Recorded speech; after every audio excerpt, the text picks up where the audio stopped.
Setidaknya diikuti 52 brand terkemuka di Indonesia. Info Franchise and Business Concept Expo atau AFBC 2026 resmi digelar di Palembang sebagai salah satu pameran peluang usaha terbesar di Indonesia.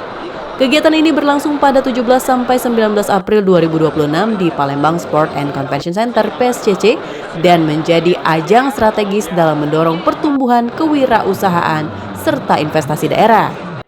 Pameran ini tidak hanya menghadirkan berbagai peluang bisnis dari berbagai sektor, tetapi juga menjadi wadah mempertemukan pelaku usaha, investor, komunitas bisnis, hingga masyarakat dalam satu ekosistem kolaboratif. Melalui interaksi langsung antara pemilik brand dan calon mitra, AFBC 2026 diharapkan mampu membuka akses kemitraan, memperluas jaringan bisnis, serta menciptakan peluang ekonomi baru yang berkelanjutan khususnya di Sumatera Selatan.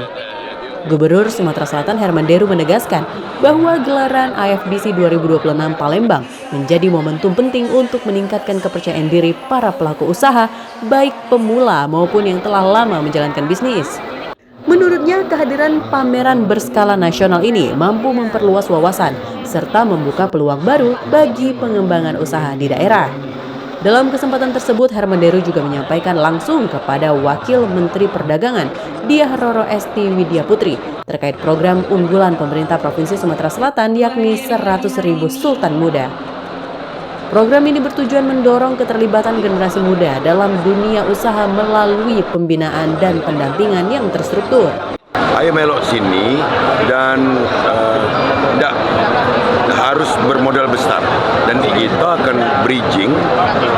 Jika Anda tergabung dalam Sultan Muda, maka kita akan carikan pembiayaan dengan perbankan Himbara maupun Bank Sumsel Baba. Itu. Jadi untuk calon Sultan Muda dan Sultan Muda yang ada di Sumatera Selatan, ayo manfaatkan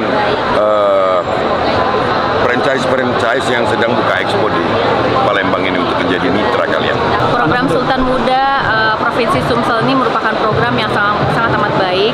Kita tahu bahwa mayoritas penduduk Indonesia itu adalah Gen Z atau milenial gitu, dan 68% total penduduk Indonesia adalah produktif. Jadi mudah-mudahan program seperti ini bisa membangkitkan semangat generasi muda itu sendiri untuk mencoba, ya, untuk percaya diri, untuk mencoba dan untuk berbisnis, karena ekosistemnya ada dan siap untuk mendukung para generasi muda. Jadi mudah-mudahan sukses untuk programnya, dan kami di Kementerian Perdagangan selalu siap untuk berkolaborasi. Dari Palembang, Sumatera Selatan, Muhammad Riza Palaki Ayus melaporkan.